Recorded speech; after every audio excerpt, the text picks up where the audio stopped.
Tô com muita vergonha de gravar esse vídeo porque eu tô na casa da minha avó e eu tô com a impressão que tá toda a minha família ouvindo o que eu tô falando, aí eu tô meio acanhada, assim. Outras observações de fazer antes de começar esse vídeo é que eu tô com uma sobrancelha nua, aí por favor não reparem, eu tô achando muito estranho, mas é porque eu acordei sem o piercing do nada, a bolinha saiu e eu não consegui colocar a bolinha de novo, e aí eu fui, tipo, pentear a sobrancelha e o piercing saiu, aí eu coloquei de novo, só que aí eu fui deitar e sumiu o piercing, não sei o que aconteceu, gente, só sei que sei lá, era pra ser, aí eu vou ter que furar de novo. E esse daqui eu quase que arranquei antes de gravar o vídeo, tirando a camiseta. E aí sangrou, eu não sei se tá inchado, eu não consigo ver. E tinha um hematomazinho aqui.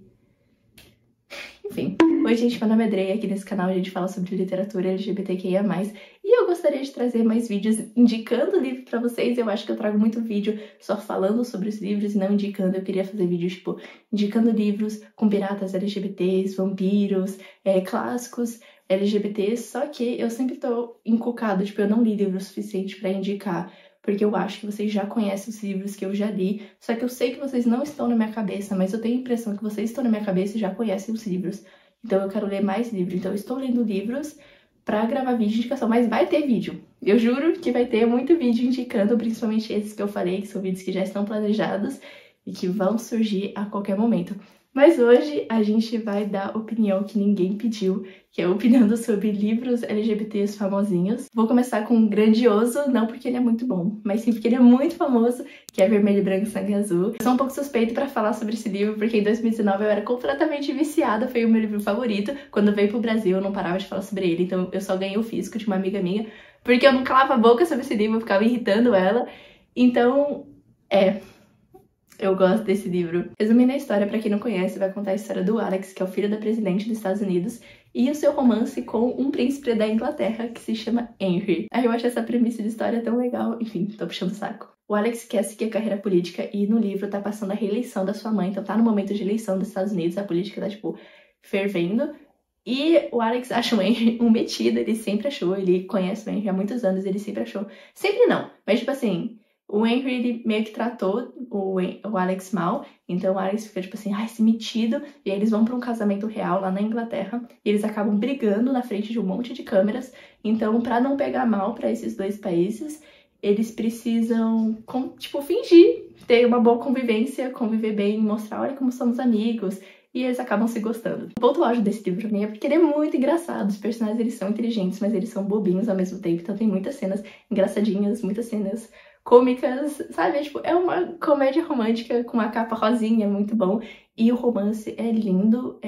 O Alex e o Henry, eles são apaixonantes, assim. Eles têm cenas muito lindas. E eu vejo o povo falando que não gostou desse livro porque tem muita política. Mas, assim, você meio que estava avisado, antes de começar a ler, que ia ter muita política. Mas eu entendo que isso torna realmente, sim, o livro meio maçante, sabe? Mais devagar a leitura.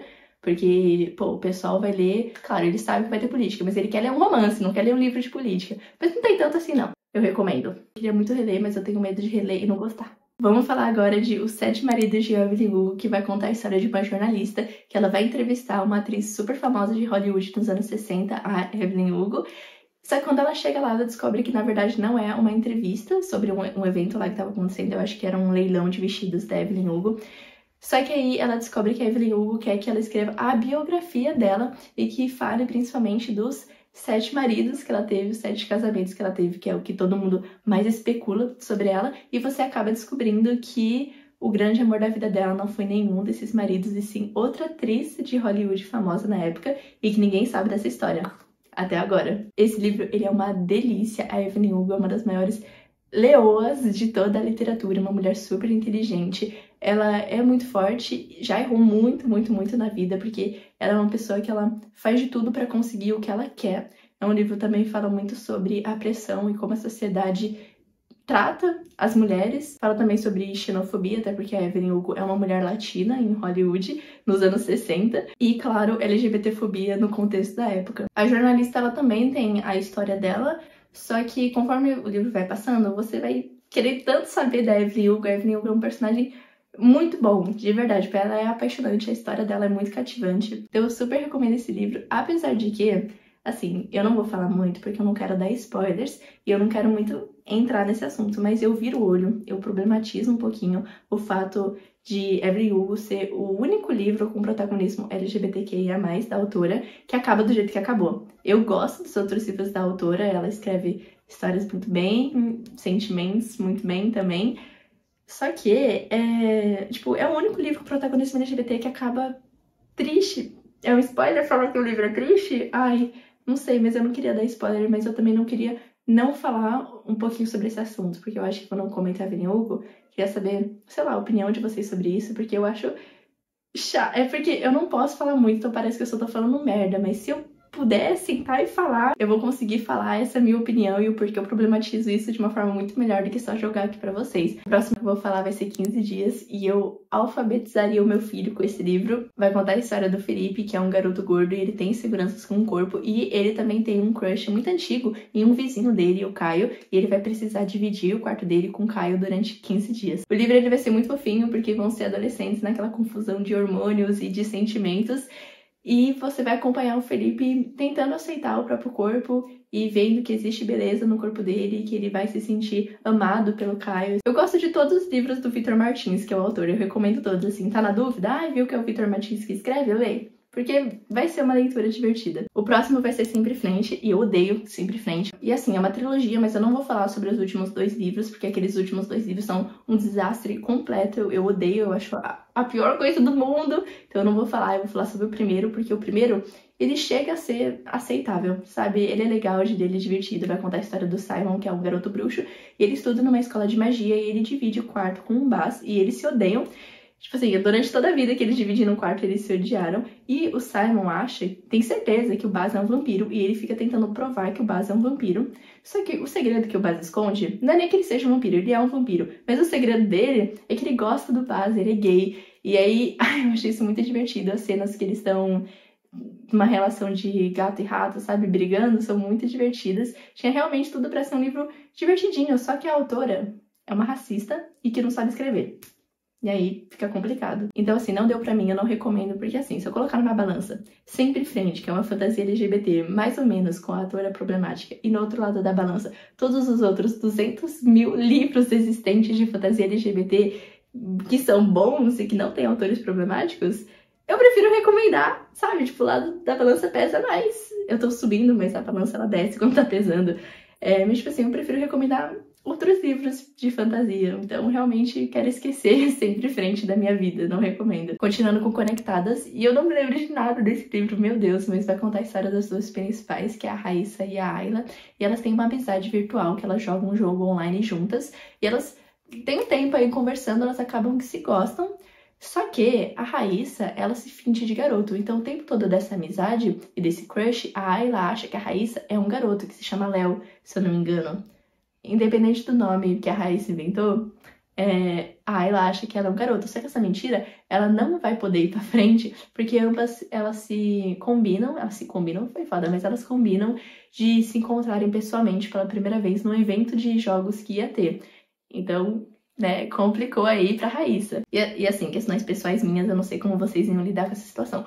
Mas se eu tivesse no lugar da Ayla, tivesse sido enganada durante muito tempo, principalmente de um crush meu, eu ia achar muito perigoso, na verdade. Eu ia ficar, tipo assim, bem com o pé pra trás, porque realmente foi muito perigoso isso. Só que eu não me lembro como isso é lidado no livro. Eu não me lembro como isso é apresentado, como que isso é resolvido. Então eu não quero falar nada sobre essa parte. Eu imagino que tá tudo certo, né? Porque é um livro bonitinho, é um romance bonitinho, as principais elas são bonitinhas, tanto juntas quanto separadas.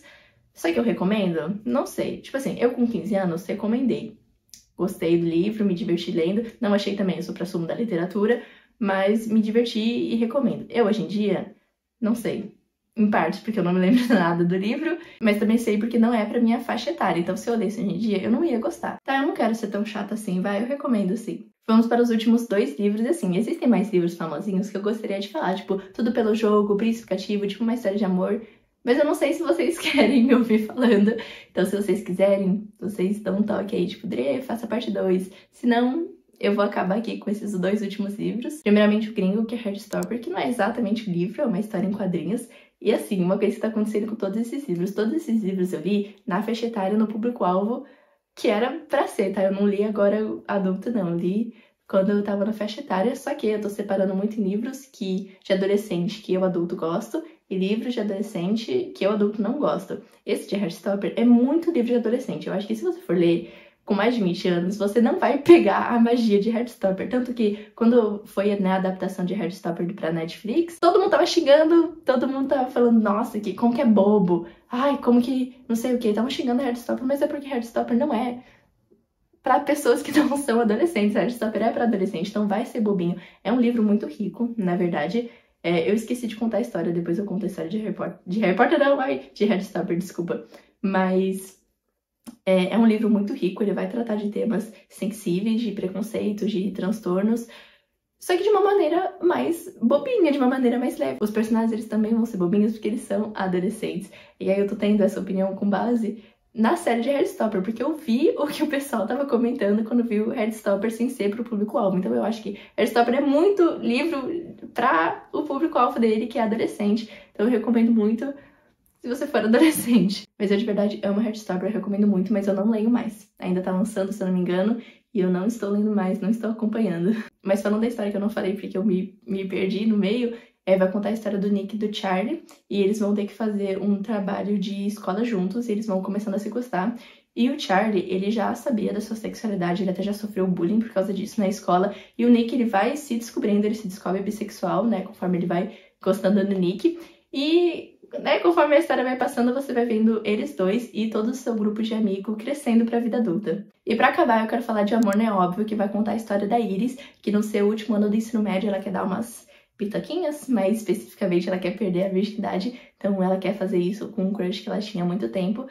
Só que ela acaba conhecendo e se interessando numa menina aí da escola. Tem vários pontos específicos que eu não gosto desse livro, mas falando em geral, assim, da história toda, é porque eu acho muito forçada. E eu sei que era pra parecer uma fanfic, tá? Eu tenho consciência disso, só que assim, eu acho que eu vou falar muito a palavra fanfic, desculpa. Mas quando você tá lendo uma fanfic, a fanfic, por mais exagerada e maluca que ela seja, tipo, meu Deus, fui sequestrada pela One Direction, ela se torna natural em seu contexto de fanfic. Você está lendo um livro que era pra ser assim. Você não vai ler uma fanfic esperando que seja a coisa mais séria do mundo. Se você foi sequestrado pela One Direction, você vai ler uma história que você está sendo sequestrado pela One Direction. Eu gosto de fanfic, eu já li muita fanfic, mas esse livro é uma fanfic ruim, desculpa. Não dava pra gostar de nenhum personagem de tão artificial que eles eram. Eu li o Amor Não é Óbvio em 2021, e eu acho que se eu relesse hoje em dia, eu só ia odiar mais ainda, porque eu ia lembrar com exatidão do porquê eu não gosto desse livro, então eu passo um pouco longe. Se eu recomendo, quem sou eu pra estar falando pra você não ler um livro? É a mesma situação de Sempre em Frente. Existem tantos outros livros iguais, com a mesma premissa, melhores, por que você vai ler esses? Eu sei que na época que lançou tanto Sempre em Frente e o Amor Não é Óbvio,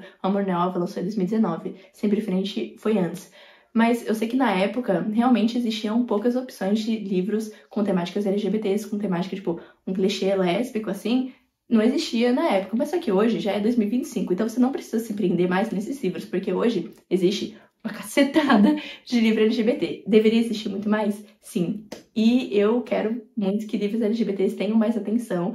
Eles merecem mais atenção. Tipo, é muito bom que o Amor Não é Óbvio e Sempre em Frente tem a atenção que teve, porque são livros muito famosos. E por mais que eles não sejam bons, é uma atenção para a comunidade LGBT, então isso é muito bom. Eu falo com mais detalhes sobre esses livros em outro vídeo que eu fiz sobre os piores livros LGBTs que eu já li. Mas explicando nesse vídeo é só. Eu espero que vocês tenham curtido aí o assunto. E é isso. Beijos. Até a próxima.